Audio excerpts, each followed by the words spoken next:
Bismillahirrahmanirrahim. Assalamualaikum warahmatullahi wabarakatuh. Alhamdulillah rabbil alamin. Wassalatu wassalamu ala asyrafil anbiya wal mursalin wa ala alihi washabbihi ajmain, amma ba'du. Pertama, marilah kita panjatkan puji syukur kepada Allah Subhanahu wa taala atas limpahan nikmat, terutama nikmat iman, Islam, ihsan, serta kenikmatan berupa kesehatan dan kesempatan sehingga kita masih bisa melaksanakan sholat fardu Isya secara berjamaah, dan insyaallah nanti kita lanjutkan dengan sholat tarawih dan witir, dan mudah-mudahan Allah meridai apa yang kita laksanakan pada malam hari ini. Allahumma amin. Salawat, salam serta berkah semoga senantiasa Allah limpahkan kehadirat Nabi kita, Rasul Imam dan teladan kita Sayyidina Muhammad sallallahu alaihi wasallam, serta seluruh keluarga, keturunan para sahabat-sahabat beliau. Dan juga semoga Allah senantiasa melimpahkan rahmat kepada kita sekalian, keluarga kita, serta seluruh kaum mukminin mukminat, muslimin muslimat. Allahumma. Bapak Ibu hadirin wal hadirat yang dirahmati oleh Allah Subhanahu wa taala, ada satu pesan Rasulullah SAW berkaitan dengan takwa. Takwa seringkali disebut dalam Al-Quran dan hadis-hadis Rasulullah. Bahkan ayat yang populer ketika kita memasuki bulan Ramadan ini adalah ayat 183 surah Al-Baqarah yang bunyinya a'udzubillahi minasyaitonirrajim, ya ayyuhalladzina amanu kutiba alaikumusyamu kama kutiba alal ladzina min qablikum la'allakum tattaqun, yang artinya wahai orang-orang yang sudah beriman, diwajibkan atas kalian berpuasa sebagaimana telah diwajibkan atas orang-orang sebelum kalian. La'allakum tattaqun, agar kalian menjadi pribadi yang bertakwa. Apa sih takwa itu? Apa kita sudah dapat nih selama 18 hari berpuasa, ada yang 19 hari berpuasa? Sudah kita rasakan belum takwa itu ada dalam diri kita? Atau takwa itu hanya sekedar angan-angan kita atau pakaian kita? Takwa adalah prinsip hidup. Sebagaimana Rasulullah SAW berpesan dalam riwayat Imam At-Tirmidzi dan Imam Ahmad, Rasulullah SAW bersabda, ittaqillaha haitsuma kunta. Bertakwalah kalian kepada Allah itu dimanapun kalian berada dan dalam kondisi bagaimanapun adanya kalian. Jadi takwa itu fisirri wa alaniyah, dalam kondisi rahasia, tidak ada seorang pun yang melihat kita, menyaksikan kita, atau ketika kita berada di tengah-tengah orang, di tengah keramaian. Ini merupakan pengawasan, disebut sebagai muraqabatullah, merasa senantiasa diawasi oleh Allah. Kalau kita, sikap mental kita hadir, rasa bahwa kita senantiasa diawasi oleh Allah, baik ketika kita sendiri maupun ketika kita berada di tengah keramaian, maka kita tidak butuh CCTV. Apa sih artinya CCTV itu?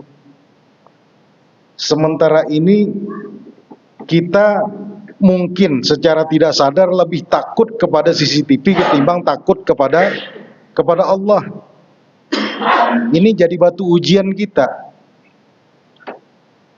Jadi sementara ini banyak orang yang melakukan perbuatan-perbuatan yang baik di kamera, disorot. Iya.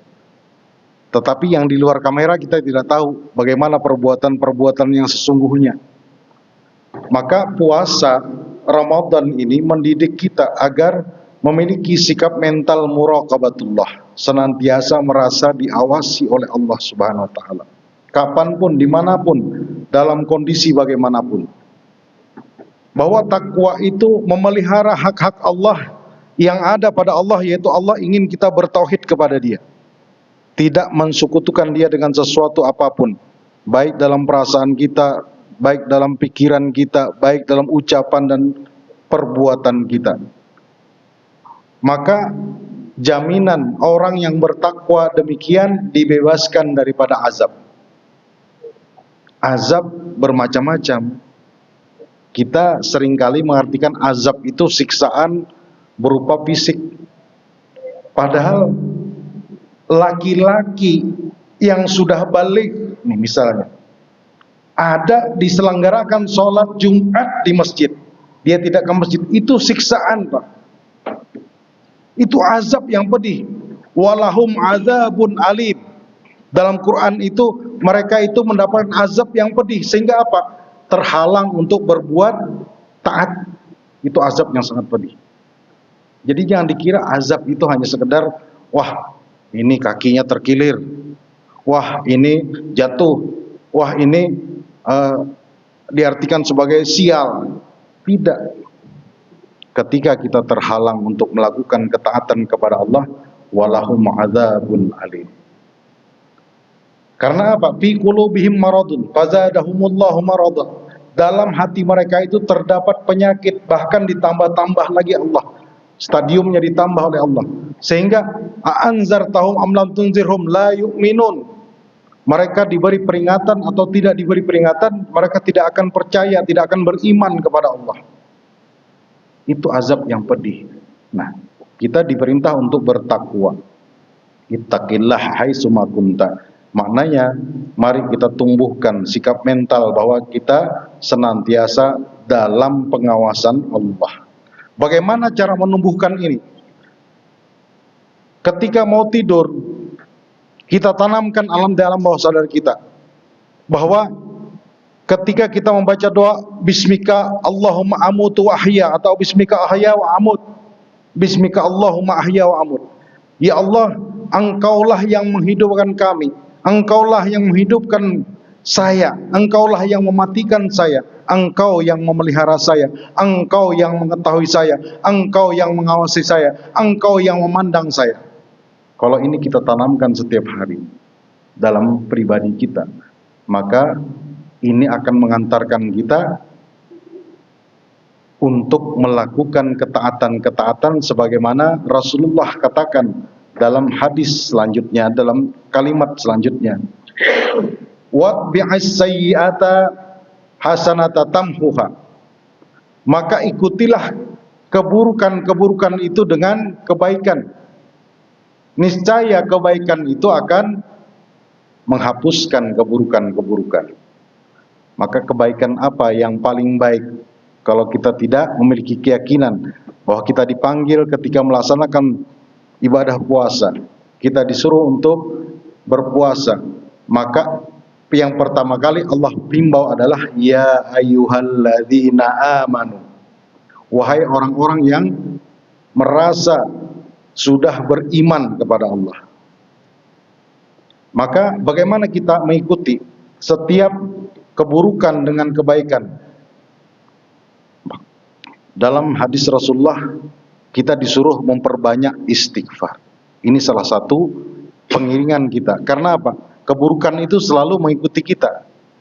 Jangan sampai kita ketika diikuti oleh keburukan, kita tersandra oleh keburukan. Maka agar kita terlepas atau dibebaskan oleh Allah dari keburukan, Allah dengan namanya Al-Ghafur, Al-Ghafir, Al-Ghafur, itu artinya melepaskan, menutupi aib-aib kita, kemudian mengganti aib-aib itu dengan kebaikan-kebaikan.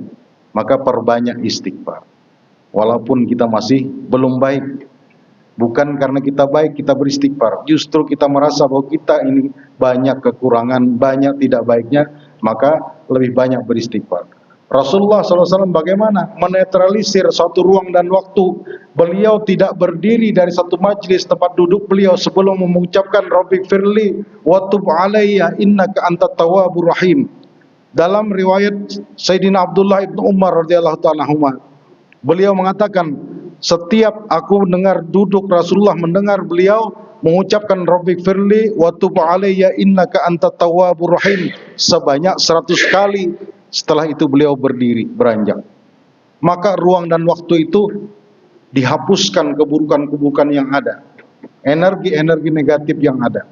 Maka bagaimana kita menerapkan hal ini dalam aktivitas kehidupan kita. Dimanapun kita beraktivitas, kita isi dengan Rabbik firli wa tub alayya innaka antat tawwabur rahim. Maka kebaikan itu akan menghapuskan keburukan. Yang terakhir, wa khaliqin nas wa khuluqin nas bi khulqin wa khaliqin nas bi khulqin hasan. Dan pergaulilah manusia itu dengan akhlak yang baik. Jadi ujian daripada takwa itu adalah akhlak.